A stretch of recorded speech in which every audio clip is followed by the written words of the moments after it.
In Foster, the Jansons, father and son, are boat builders who still regard their profession as a craft rather than a job. But after 40 years of building everything from oyster punts to racing yachts, Alf Jansen says this 19-metre trawler is the last boat he'll be part of. Alf's son Harvey is actually building the trawler for himself, but that doesn't mean any more or less care is going into its construction. George Stain, who's lending a hand on the trawler, says in spite of building boats himself, he still feels honoured to be asked to cut a piece of timber for the Jansons. Harvey Jansen has worked on the boat for the past 18 months, much of the time from half past light until half past dark. But he's not working to a deadline. The vessel will be finished when it is finished. Time is not important. Amazingly, the Jansons work without a single plan on paper. Only this model, everything is scaled off that. The rest of the plans I've got up in my head. And how do you go about shaping and building the model? How do you know it's the right shape? Oh, well, I leave that to the expert here. He's a bit like that works it out by eyesight mainly. It's just a feel for it, is it?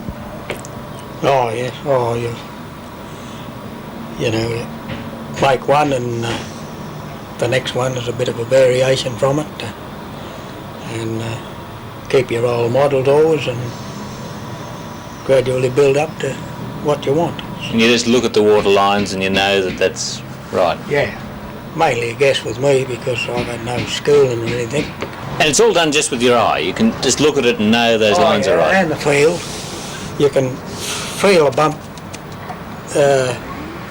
easier than what you can see it.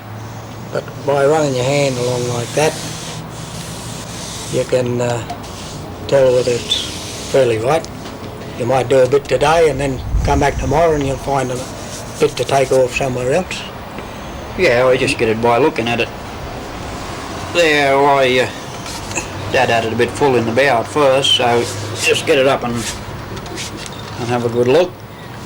Yeah, and decide to make it finer, yeah? Wanted a bit more flare in it, so you just pare a little bit more out, pare it up and have another look. You might do that a dozen times. And then you eventually get it to what you think you want. Foster, and then you just scale everything off that. Boat builders who Yeah, still scale regard right their off that profession as a craft.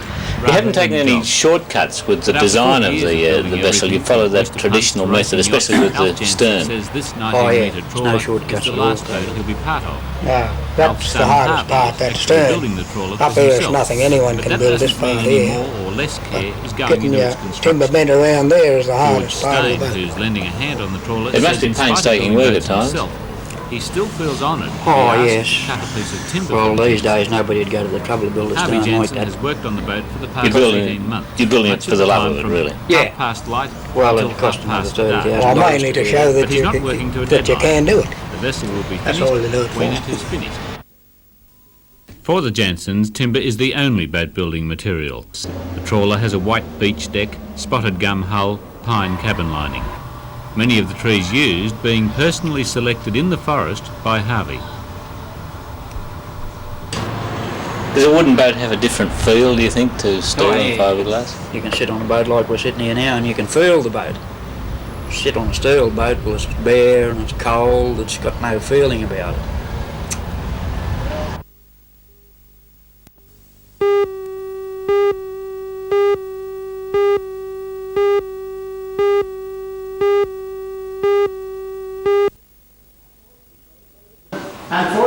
The fishermen are anxious about the future of the Newcastle fishing industry. At today's meeting, the men called on the state government to severely restrict the issue of new licences, saying that there was not enough fish for the boats already working. The fishermen are going to great lengths to get a catch, often fishing dangerously close to the coast. Where we're working in places and areas that we never used to work. We're using $100,000 trawlers along the edge of the surf and the beach in 2.5 fathoms to try and catch bream, things that we would never do years ago. We're working very close to rock and reef. I got hooked up 5 times last week. 5 times I got hooked up, and I haven't been hooked up in deeper water for years. It's just that we're trying so much harder. We're working areas that we shouldn't be working. Put up. Over the last 4 months, Vietnamese fishermen have bought 5 local boats from fishermen who went out of business. Through an interpreter, these fishermen told the meeting that they too had only made a meagre living from the industry and were thinking of selling their boats. Mr. George Payne, Chairman of Directors of the Newcastle Fishermen's Co-op, says representation will be made to the state government on behalf of the boat owners. We hope to meet the Minister either towards the end of this month or early in February, where a case will be put up for a restriction on licences. So in a nutshell, George, it's rising costs and fewer fish. It's getting harder, and there's little doubt that the fish are getting caught out. There's not the fish here there used to be, overfish. That's the whole thing in a nutshell.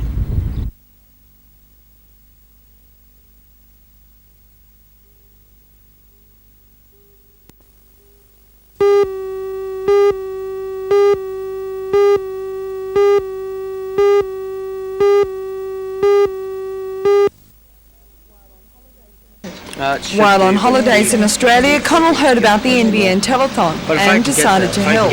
He plans to ride his motorbike across to Perth and then have it transported to Malaysia, where he'll continue the trek overland to France and then across to England and Ireland, a total of some 32,000 kilometres. Connell says he's looking forward to beginning the 4-week trip in May. But why is an Irishman riding halfway across the world for an Australian cause? If I don't do it, who will do it? I think it's a good cause for combat cancer, no matter where it is, anywhere at all in this world. You know, even if it keeps another person living for another day or a week, it's worth the cost it is. I believe you've already made a trip for cancer similar to this one before. Yes, I've made a trip from Saudi Arabia across to Ireland, which was 8,500 miles, which took me about a week, so it did. So you're confident you can make this trip? Oh, without a doubt, no problems. As I say, if I can get as much sponsors, as many sponsors as possible, it'll make the trip worthwhile. So.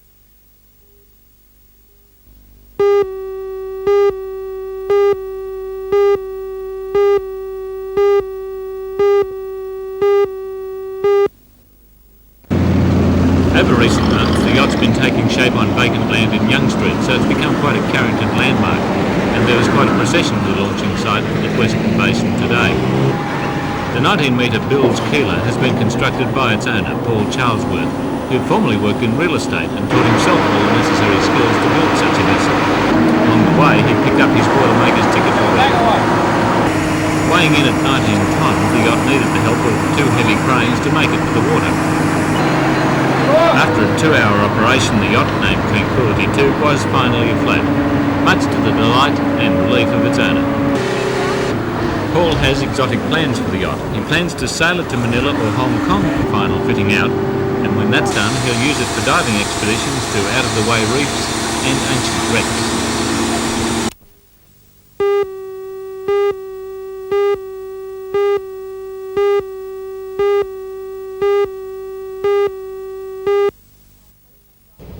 In Newcastle, hang gliding has caused some controversy. Reports of hang gliders exceeding their 100-metre height limits and flying into dangerous airspace have caused problems with RAAF and commercial pilots. New stricter controls have been brought in to ensure pilots and gliders stay within the specifications set down by the Department of Transport. And as President of the Newcastle Hang Gliders Association, Shane Duncan explains, this has cut down some problems faced by enthusiasts. I think public awareness is starting to happen. I think we're starting to get a bit of public awareness now.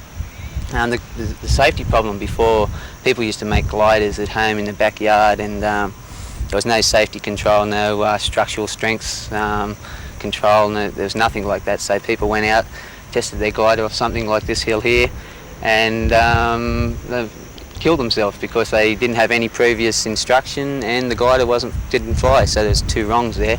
They couldn't fly, the glider didn't fly, so everything was wrong. Now you've got to go through a certification program. They have certified instructors. People go, if they want to learn, to a certified instructor, learn how to hang glide, go through their rating systems up to from hang 1, first day learner, up to hang 5. And before there was nothing like that. There was no one around to teach anyone because everyone was just learning. And that's the situation that it is now. But I think in the future, different things have happened just in the past. So in the future, I think I think what might happen, we might get rules more suitable for us, and I think we might be able to fly with other aircraft and any other sort of aviation safely and happy, and keep everyone happy and do the right thing by them.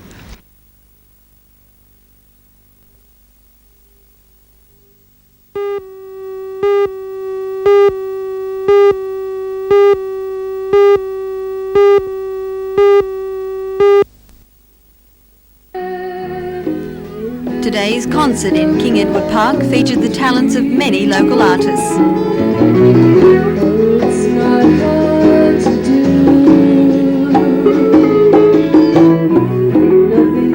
Peace in the Park, a soft sell approach to gaining public support for nuclear disarmament, attracted many and varied onlookers who were treated to a lineup of speeches, plays and bands, including this production by the Freewheels Theatre Group. Well, we can't eat our lunch in a nice One of the most moving speeches of the day was given by the Bishop of Newcastle, Bishop Holland, who spoke with conviction against nuclear arms. This problem of the nuclear war is one of the biggest problems that have ever confronted our civilization. I don't want to go into statistics, but all I need to say is the whole of this planet, given the nuclear weapons that there are on the planet at the moment, the whole of this planet could be destroyed on a pleasant Sunday summer afternoon between 2 and 4 p.m. And that's why we're here. There are no winners in this sort of war. Now, Bishop Holland was joined by other speakers, including Miss Pat O'Shane, head of the Department of Aboriginal Affairs in New South Wales, who rallied behind the peace cause today. She was also in Newcastle for talks with the Awabakal Cooperative on the aspects of the draft Land Rights Bill, which is now open for public comment and will go before State Cabinet in the coming session. Today, Miss O'Shane called on all Australians to support the call for peace. We can see quite clearly from that alone that peace is our business. And I want to congratulate the bands peace that is will what be it's playing all about for in the King people Edward of Park Newcastle. tonight. The lineup of guest That money artists is continues going until 9 into p.m. military spending, into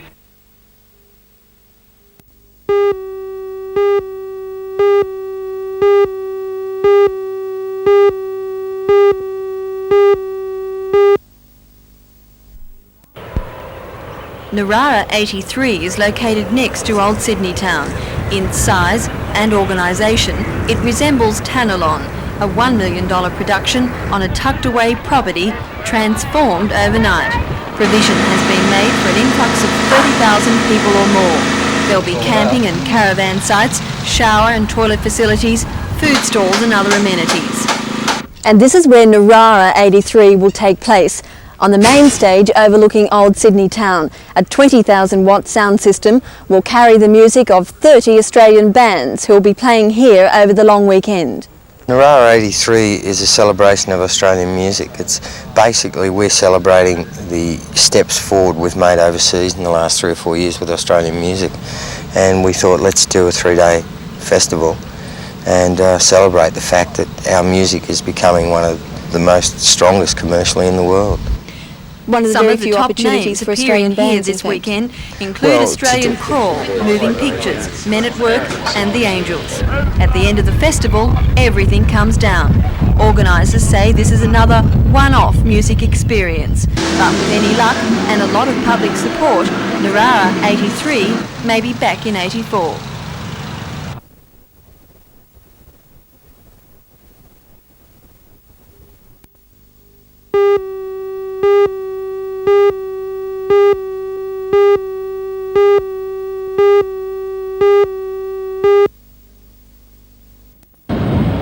Conditions today made this a delicate operation. The top half of a skull about 2 metres long was found on rocks near Foresters Beach. Experts are almost certain it's that of a mature female sperm whale, judging by the size and shape of the skull. They also believe it has been on the rocks for about 2 months. Museum officials, anxious to recover the skeleton, called in the services of an army helicopter today to safely airlift the remains from this exposed position.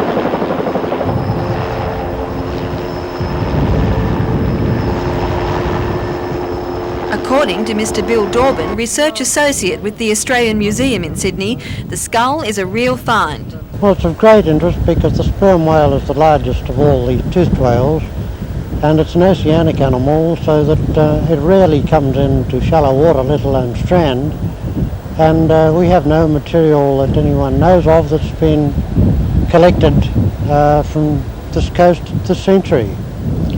Now you're anxious to find the lower jaw. Well, yes, because this is a beautifully complete cranium. The top of the head is very good condition, but the lower jaw is not present, and it's the only one that bears teeth. The operation was a success. The remains were airlifted to the beach and then onto higher ground, where they were loaded onto a truck bound for the museum in Sydney. Residents at Foresters Beach, who have known of the remains for some time, handed over their own collection of whale bones to bewildered museum officials.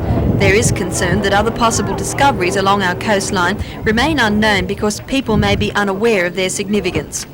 Still missing from this section of the skull is the all-important lower jaw, and museum officials are hoping that somehow this too will be found.